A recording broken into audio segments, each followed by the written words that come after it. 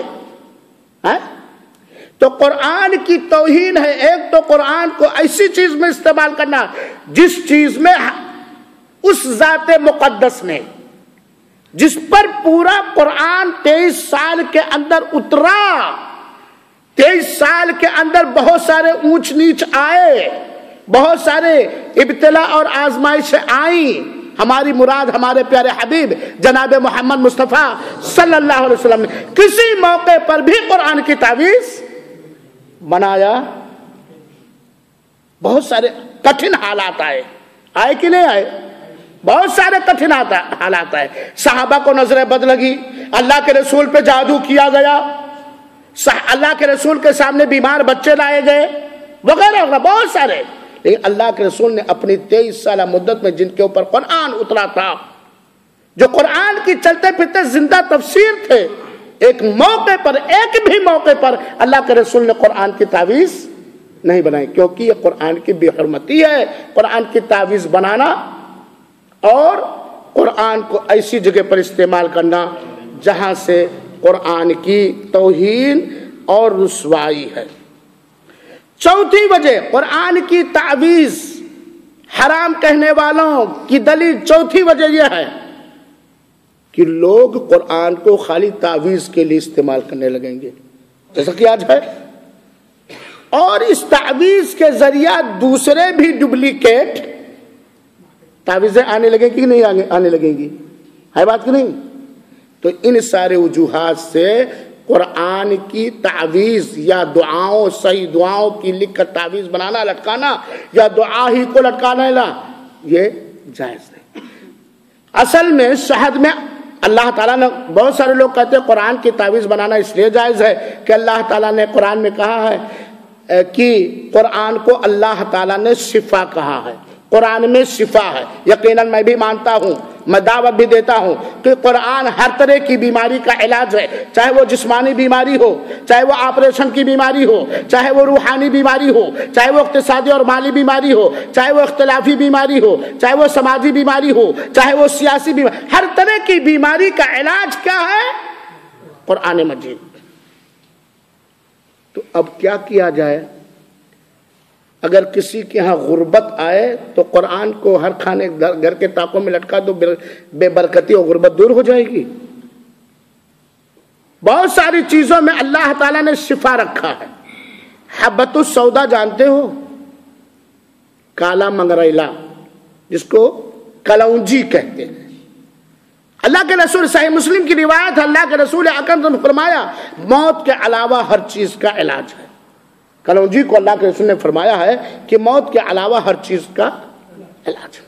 اللہ کے رسول اکرم صلی اللہ علیہ وسلم نے شہد میں علاج بتلایا ہے، شہد میں علاج بتلایا ہے نا؟ تو اب کیا کیا جائے؟ شہد کو کیا کرو؟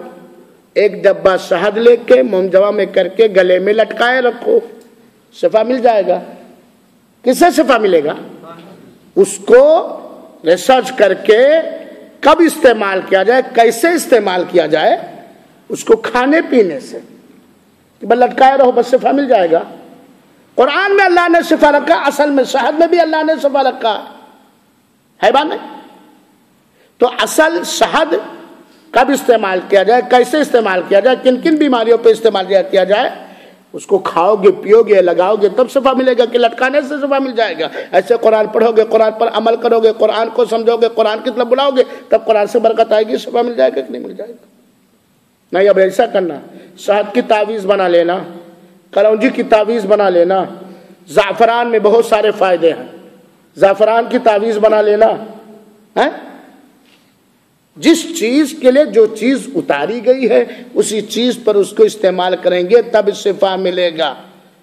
تب ایک آدمی کبھی، اور ایک بات اور بتا دوں، اگر آدمی کا عقیدہ پکا نہیں ہے نا، اس کے اوپر قرآن سارا پڑھ کے پھونک ڈالیے، صحیح حدیثوں جتنی دعائیں آئی ہیں بیماریوں کو دور کرنے پڑھ کر کے تھوک ڈالیے اس کے اوپر، اللہ کی قسم فائدہ نہیں ہوگا اگر اس کا عقیدہ صحیح نہیں ہے، اگر اس کا عقیدہ صحیح نہیں ہے، یہ بات جان رکھیے گا، کیونکہ شیطان بد عقیدہ لوگوں کے ساتھ رہتا ہے، بھوت پریت بد عقیدہ لوگوں کے ساتھ اکثر آتے ہیں۔ تو یہ قرآن کی توہین ہے میرے بھائیوں۔ قرآن شفا ہے، فلا فلا آیتیں پڑھ کر کے بیمار پر پھونک دیجئے، شہد میں پھونک دیجئے، پانی میں پھونک دیجئے، پلا دیجئے، اس سے نہلا دیجئے، قل اعوذ برب الناس، قل اعوذ برب الفلق وغیرہ۔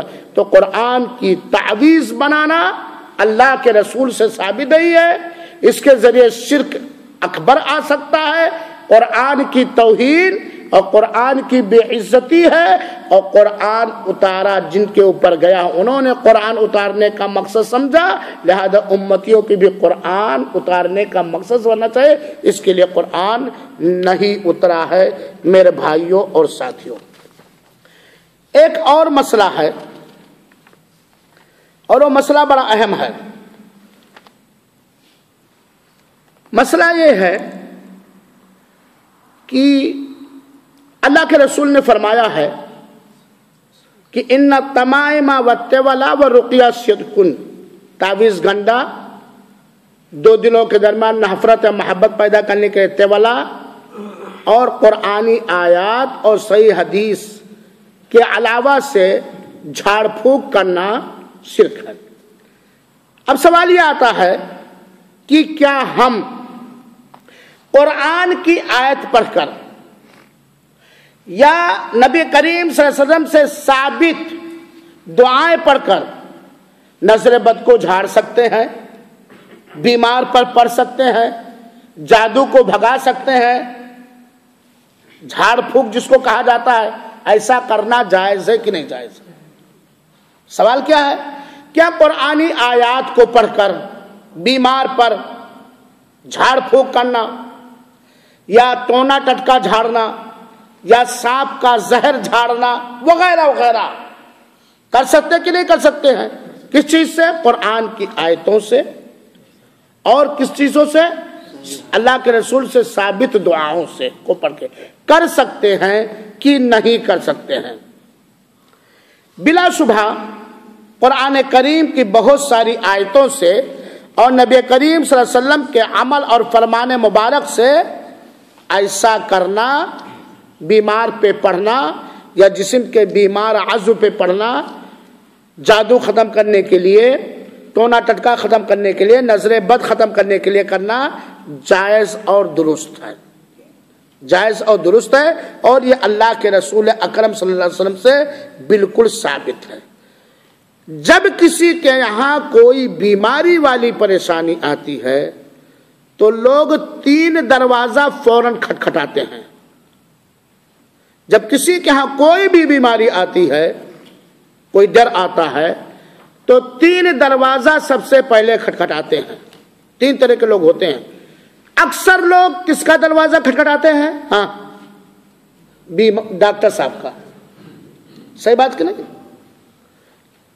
ڈاکٹر کے ذریعہ، دواؤں کے ذریعہ علاج کرنا جائز ہے، ثابت۔ کچھ لوگ ڈاکٹر سے پہلے کہاں بھاگتے ہیں؟ تعویذ والے کے پاس، گانڈا لکھنے والے کے پاس۔ ہے کہ نہیں؟ یہ بات ہے کہ نہیں ہے؟ اور کچھ لوگ ایسے ہوتے ہیں جو شریعت سے ثابت، سب سے پہلے شریعت سے ثابت جھاڑ پھونک کی طرف بھاگتے ہیں، اور ہونا بھی یہی چاہیے کہ ہمیں کوئی بھی بیماری لگے، کہیں بھی ہم ڈر جائیں، نظر لگ جائے، جادو آ جائے، ٹونا ٹٹکا لگ جائے، ہمیں، ہمارے گھر کو، ہمارے مال کو، ہمارے جانور کو، سب سے پہلے اللہ کے رسول اکرم صلی اللہ علیہ وسلم سے ثابت دعاؤں اور قرآنی آیات کے ذریعہ ہمیں جھاڑ پھونک کرنا چاہیے، یہ عقیدہ رکھتے ہوئے کہ یہ جھاڑ پھونک خود فائدہ نہیں دے گا، اللہ چاہے گا تو اس پر دعا پڑھنے سے بیماری دور ہو جائے گی۔ ڈاکٹر کے یہاں جانا کوئی منع نہیں ہے۔ منع کہاں ہے ان تینوں ذریعوں میں سے؟ ایک ہی جگہ، ایک ہی جگہ۔ کہاں؟ تعویذ گنڈے کا سہارا لینا۔ اور ڈاکٹر کے یہاں جانا بھی منع ہو جائے گا اس عقیدے کے ساتھ کہ ڈاکٹر صاحب کی دوا فائدہ دیتی ہے، ڈاکٹر صاحب کی دوا صحت دے دیتی ہے۔ کون صحت دیتا ہے؟ دوا نہیں، ڈاکٹر صاحب نہیں۔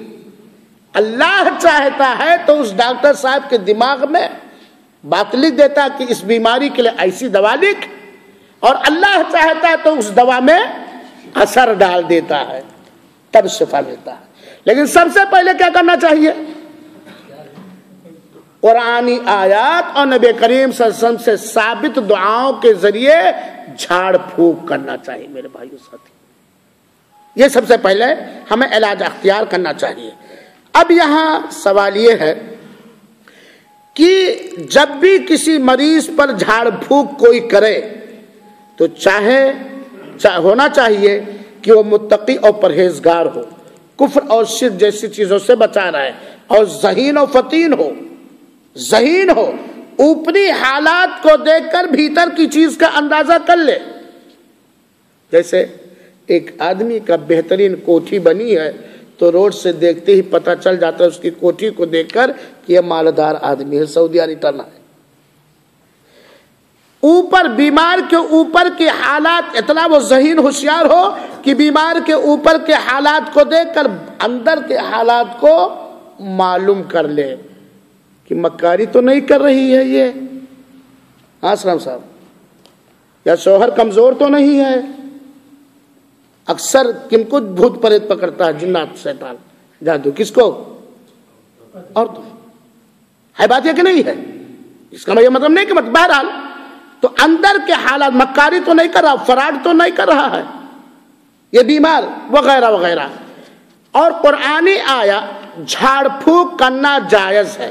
اللہ کے رسول اکرم صلی اللہ علیہ وسلم نے فرمایا ہے کہ اس وقت تک جھاڑ پھونک کرنا جائز ہے، ان کلمات کے ذریعے جھاڑ پھونک کرنا جائز ہے جب تک کہ اس کے اندر، ان کلمات کے اندر، ان دعاؤں کے اندر، ان طریقوں کے اندر شرک نہ پایا جائے، شرک نہ پایا جائے۔ چنانچہ قرآنی آیات کو پڑھ کر نبی کریم صلی اللہ علیہ وسلم کی سے ثابت دعاؤں کے پڑھ کر جھاڑ پھونک کرنا جائز ہے، نمبر 1۔ یا ایسی اگر، اور یہ ہے کہ دعا عربی ہی میں ہو، دعا کیا ہو؟ عربی میں ہو، اور اللہ کے رسول سے کیا ہو؟ ثابت ہو۔ یہ جاننا ہے، بہت ساری دعائیں عربی میں ہیں لیکن اللہ کے رسول سے ثابت نہیں ہے۔ درود لکھی، درود ہزاری، درود تاج اور مامنے کیا کیا، وہ اللہ کے رسول سے ثابت نہیں، اللہ کے رسول سے ثابت ہو۔ دوسری بات، اگر غیر عربی زبان میں ہے تو سمجھ میں آنے والی بات ہو کہ یہ ہندوؤں کے دیوی دیوتاؤں سے شفا مانگ رہا ہے کہ اللہ تعالیٰ سے مانگ رہا ہے۔ جیسے بسم اللہ، اللہ تعالیٰ تو انہیں شفا دے دے، آپ کے سامنے پڑھ کر کے میں نے جھاڑا تو آپ لوگ سمجھ پا رہے ہیں نا، اللہ تعالیٰ تم شفا دے دے، یہ کیا جانو؟ تو دوسری شرط یہ۔ تیسری شرط یہ ہے کہ پڑھنے والے، جھاڑنے والے کا اور جس پر جھاڑا جا رہا ہے، ان دونوں کا یہ عقیدہ اور یقین ہو کہ اللہ چاہے گا تب اس کے ذریعے شفا ملے گا، اور اگر اللہ نہیں چاہے گا تو قطعاً شفا نہیں ملے گا میرے بھائیوں ساتھیوں۔ اسی طریقے سے علامہ ابن القیم رحمۃ اللہ علیہ نے کہا کہ قرآن مکمل شفا ہے سارے بیماریوں کے لیے، بدنی، دلی، دنیاوی، اخروی سارے بیماریوں کی دوا ہے۔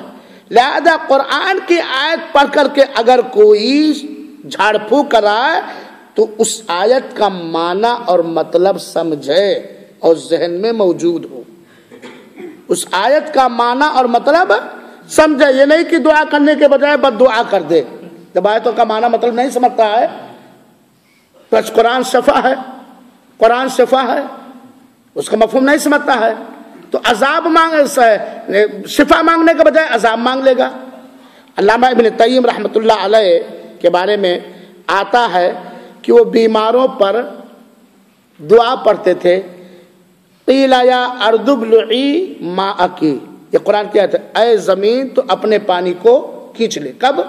جب حضرت لوط علیہ السلام کے زمانے میں سیلاب کا عذاب آیا تھا نا، تو اللہ تعالیٰ نے کیا کہا کہ اے زمین تو پانی اپنا پی جا، یعنی کہنے کا مطلب، اللہ نے مطلب سمجھتے تھے اس کا کہ میں پڑھ رہا ہوں کہ اس زمین کے اندر اس کی بیماری چلی جائے اور اس کو نقصان نہ پہنچے، تو یہ ہونا ضروری ہے۔ ایک عربی، ایک تو ہے اللہ کا کلام ہو، یا اللہ تعالیٰ کے اسماء اور صفات، یا نبی کریم صلی اللہ علیہ وسلم سے ثابت حدیث ہیں، ان کے ذریعے جھاڑ پھونک کرنا جائز ہے۔ عربی زبان میں ہو، اور اگر کوئی ایسی زبان میں ہو جو غیر عربی ہے تو جس کے اوپر سے جھاڑ پھونک کیا جا رہا ہے یا وہاں جو لوگ موجود ہیں اس کا مفہوم اور مطلب جانتے ہوں، تاکہ شرکیہ کلمات کے ذریعے وہ جھاڑ پھونک نہ کر رہا ہو۔ تیسری چیز ہے کہ جھاڑ پھونک کرنے والا اور جس کے اوپر سے بیماری کے لیے دور کرنے کے لیے جھاڑ پھونک کیا جاتا ہے، دونوں اوپری شرطوں کے ساتھ، ان دونوں کا یہ عقیدہ ہو کہ یہ ہمارا پڑھنا یا ڈائریکٹ قرآن یا ڈائریکٹ حدیث شفا نہیں دے گا۔ شفا کون دے گا؟ اللہ تعالیٰ اگر چاہے گا تو شفا دے گا۔ ہمارے گاؤں میں ایک ہندو تھا جس کی شادی نہیں ہو رہی تھی تو سادھو ہو گیا، بیکی کلوار۔ ہندوؤں میں جب شادی بیاہ نہیں ہوتی ہے، کمانے کی طاقت نہیں تو سادھو بن جاتے ہیں کہ ہم تو بس بنواس لے لیے، ہمیں کچھ نہیں کرنا، اور مندر میں سب وہی کرتے ہیں جس کے لیے سدھوایا ہے۔ وہ سورہ فاتحہ یاد کیا تھا، قل اعوذ برب الفلق یاد کیا تھا، قل اعوذ برب الناس یاد کیا تھا، آیت الکرسی یاد کر رہا تھا، کیا تھا، سورہ بقرہ کا آخر یاد کیا تھا، اور وہ بیلوں کی بیماری وغیرہ پر بیماروں پر پڑھتا تھا۔ اتنا تو تیز پڑھتا تھا کہ مسلمان سمجھائیں۔ ایک دن جا رہا تھا، میں بھی پہنچ گیا، حالانکہ میں مکتب میں سو پڑھ رہا، اس کے بعد کچھ کمزور چپکے پڑھا، میں سمجھا، میں چھوٹا تھا سمجھا، لیکن جب کتاب التوحید محمد بن عبد الوہاب رحمۃ اللہ علیہ کی کلاس میں پڑھا تب میرے سمجھ میں آیا۔ ہم لوگ کہتے ہیں یار کتنا بہترین آیتیں پڑھ کر کے اس نے دعا جھاڑا ہے، تب سمجھ میں آیا کہ جب تک ڈپلیکیٹ میں اوریجنل نہیں ملائیں گے جب تک کامیاب نہیں ہوں گے۔ اب اس کا ایک مسئلہ دھاگ بن گیا ہے۔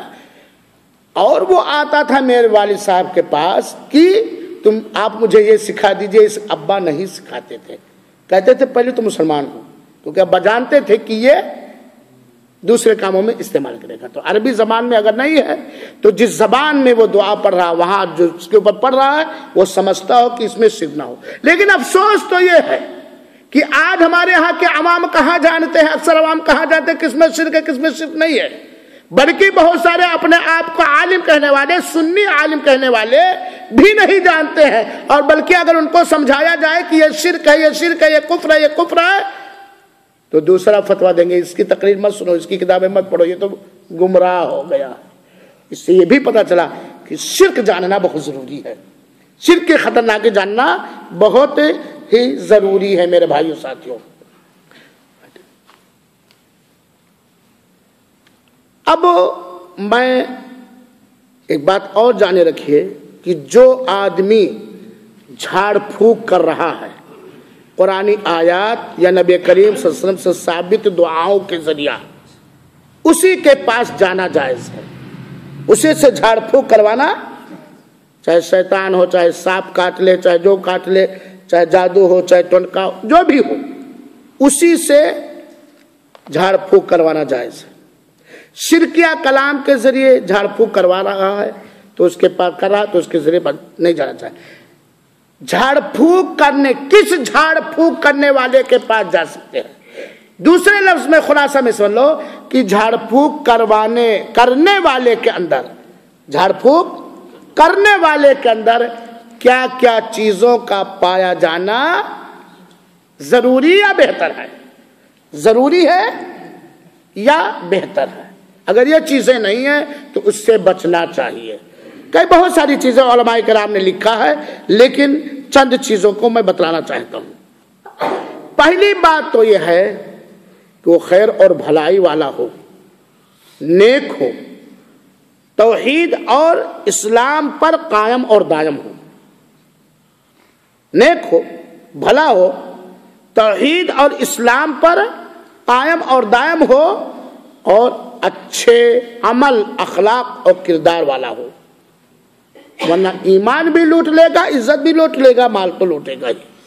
دوسری چیز یہ ہے کہ وہ جھاڑ پھونک کے بارے, قرآن و حدیث کے موٹے موٹے مسائل جانتا ہو, عقیدے کے مسائل کو جانتا ہو, اور جھاڑ پھونک کے بارے میں اچھا علم رکھتا ہو, ٹٹ پنجیا نہ ہو, نیم حکیم خطرے جان, اچھا علم رکھتا ہو. تیسری چیز یہ ہے جو بہت ضروری ہے کہ قرآن و حدیث کے اہم مسئلے کا وہ علم رکھتا ہو, تعلیم یافتہ ہو اس سلسلے میں. چوتھی چیز یہ کہ قرآن کو بہتر انداز میں پڑھنا جانتا ہو. اب یہ نہیں کہ ایک ٹانگ ادھر کے الحمدللہ رب العالمین, قرآن کو اچھی طرح پڑھنا چاہتا ہوں, تجوید کے ساتھ, جہاں لحن جلی نہ ہونے پائے, معنی نہ بدلنے پائے. اب ذرا آپ سنیے گا کہ ہمارے یہاں جو جھاڑ پھونک کرتے ہیں کیسے کرتے ہیں. بھائی قرآن ہی کو وہ صحیح نہیں کر پائے گا تو شیطان اس کو بھی دبوچ لے گا, جنات اس کو بھی دبوچ لے گا. وہ جان جائے گا کہ اس کے پاس کچھ ہے نہیں, خالی اور کولی. اس سے بھی پتا چلا میرے بھائیوں کہ ہم مسلمانوں کو قرآن تجوید کے ساتھ پڑھنا چاہیے, سیکھنا چاہیے, کوشش کرنی چاہیے. کیونکہ قرآن میں اگر بعض غلطیاں ایسی ہیں اگر کر ڈالا تو نماز بھی اس کی نہیں ہوگی, خاص طور پہ سورہ فاتحہ کے اندر. تو قرآن کو اچھی طرح پڑھنا جانتا ہوں. پانچویں چیز ہے کہ کون سی آیت کس بیمار پر پڑھی جائے یا کس بیماری پر پڑھی جائے یہ جانتا ہوں. کون سی آیت ہے یا کون سی دعا کس طرح کی بیماری پر پڑھا جائے. چھٹی اور اہم شرط ضروری ہے کہ وہ شیطانی کوئی کام نہ کرتا ہو جھاڑ پھونک کرنے میں, شیطانی کوئی کام جھاڑ پھونک کرنے میں نہ کرتا ہو, اور ساتھ ہی ساتھ بیمار کو بہکانے والا نہ ہو, غلط نیچر کی طرف لے جانے والا نہ ہو, اور دھوکے باز نہ ہو. یہ جاننا ضروری ہے کیونکہ بہت سارے لوگ جھاڑ پھونک شیطانی عمل اور جادو کے ذریعے سے کرتے ہیں.